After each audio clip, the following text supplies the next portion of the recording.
2026 సంవత్సరంలో జన్మ సంఖ్య 6 అంటే ఏ మాసం అంటే ఏ నెలలోనైనా సరే జనవరి నుంచి డిసెంబర్ మధ్యన ఏ నెలలో జన్మించిన వారైనా సరే 6వ తేదీ కానీ 15వ తారీఖు కానీ 24వ తేదీన జన్మించిన వారు ఎవరైనా సరే వారందరి కోసము ఈ యొక్క 2026 ప్రిడిక్షన్స్ ఏ విధంగా ఉండబోతున్నాయి, ఎలాంటి శుభాశుభాలు తగలబోతున్నాయి, రెమెడీస్ ఏం చేసుకుంటే బాగుంటుంది చూద్దామండి. అదేవిధంగా సో జన్మ సంఖ్య 6 అయినా బర్త్ నెంబర్ 6 అయినా ఒకే, కానీ 6, 15, 24 సో డిఫరెంట్ నెంబర్స్ ఉంటాయి. కాబట్టి జన్మ సంఖ్య 6 అయినా కూడా ఒక్కో నెంబర్ వారికి ఒక్కో తేదీని జన్మించిన వారికి ఒక్కో క్వాలిటీస్ ఉంటాయి కదా. ఆ క్వాలిటీస్ పాజిటివ్స్ ఏంటి, నెగిటివ్స్ ఏంటి చూసుకున్న తర్వాత ఫలితాలకు వెళ్దాం. చివరిదాకా చూడగలరు, నచ్చితే లైక్ చేయండి, 10 మంది బంధుమిత్రులకు షేర్ చేయగలరు.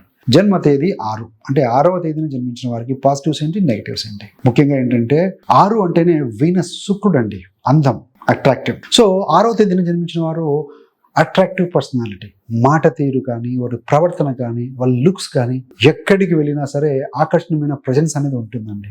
శుక్రుడు అంటేనే అందం, గ్లామర్, మరి కేరింగ్ అండ్ రెస్పాన్సిబుల్. శుక్రుడు సౌమ్యగ్రహం, కుటుంబము, ఫ్రెండ్స్, పని ఏ విషయానికైనా సరే బాధ్యతగా వ్యవహరిస్తారు. ఇతరులకు సహాయంలో చేయడంలో కూడా వీరు ముందుంటారండి 6వ తేదీలో జన్మించిన వారు, ఏ మాసమైనా సరే. మరి నెగిటివ్ ఏంటంటే ఎమోషనల్లీ సెన్సిటివ్ వారు, చిన్న విషయానికి ఎక్కువగా స్పందిస్తారండి. భావోద్వేగాలు వారు తీసుకునే నిర్ణయాలపై కాస్త ప్రభావం చూపించే అవకాశం కూడా కలిగి ఉంటారు. మరి 15వ తారీఖు జన్మించిన వారి పాజిటివ్స్ ఏంటి, నెగిటివ్స్ ఏంటి అని చూస్తే 15వ తారీఖు జన్మించిన వారు వెరీ క్రియేటివ్ అండి, క్రియేటివ్ మైండ్ కలిగి ఉంటారు. ఆర్ట్, మ్యూజిక్, ఏదైనా రాయటం కానీ, ఏదైనా డిజైన్ చేయటం, ఇలా ఏదైనా సరే ఏదైనా సృజనాత్మక రంగంలో వీరికి నైపుణ్యం ఉంటుంది, ఏదో క్వాలిటీ ఉంటుందండి.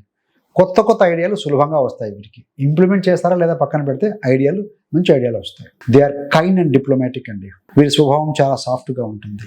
మధ్యవర్తిత్వం చేయటంలో బాగా నైపుణ్యం ఉంటుంది. ఎవరితోనైనా సరే సునాయాసంగా, ఈజీగా సంబంధాలను మెయింటైన్ చేయగలుగుతారు. 15 అంటే 1 అంటే రవి, 5 అంటే బుధుడు. జ్యోతిష్యంలో రవి బుధ కాంబినేషన్ బుధాదిత్య యోగం అంటారు. తెలివితేటలు కలిగి ఉంటారు, క్లేవర్గా మెయింటైన్ చేస్తారు, ఇంటెలిజెంట్గా ఉంటారు వీళ్ళు అని చెప్పవచ్చు అండి. మరి ఏదైనా నెగిటివ్ ఉందా అంటే ఓవర్ గివింగ్ నేచర్. ఎక్కువగా ఏంటంటే ఇతరుల కోసం ఎక్కువగా త్యాగం చేసే అలవాటు ఉంటుందండి. తమ సమస్యల కంటే కూడా ఇతరుల సమస్యలను ముందుగా తీసుకుంటారు. సో మన గ్లాస్ ఆఫ్ వాటర్ ఫిల్ అయినప్పుడే కదా బయట వాళ్ళకి మనం హెల్ప్ చేయగలిగేది. So take care of yourself also. 24వ తేదీన జన్మించిన వారి పాజిటివ్స్ ఏంటి, నెగిటివ్స్ ఏంటి. వీరేంటంటే 24వ తేదీన జన్మించిన వారు స్ట్రాంగ్ ప్లానర్ అండి. పనులను సిస్టమేటిక్గా చేయడంలో మంచి నిపుణులని చెప్పాలి. మంచి ప్లానింగ్ ఉంటుంది, ఆర్గనైజేషన్ స్కిల్స్ చాలా బలంగా ఉంటాయండి వీరికి. ప్లాన్డ్, ఆర్గనైజ్డ్ అని చెప్పాలి. ఫ్యామిలీ ఓరియంటెడ్ వీరికి పర్సనాలిటీ. కుటుంబానికి ఎక్కువ ప్రాధాన్యం ఇస్తారు. ప్రేమ, గౌరవము, కేరింగ్ ఇవన్నీ కూడా వీరి వ్యక్తిత్వంలో సహజంగానే ఉంటాయండి. నెగిటివ్ ఏంటంటే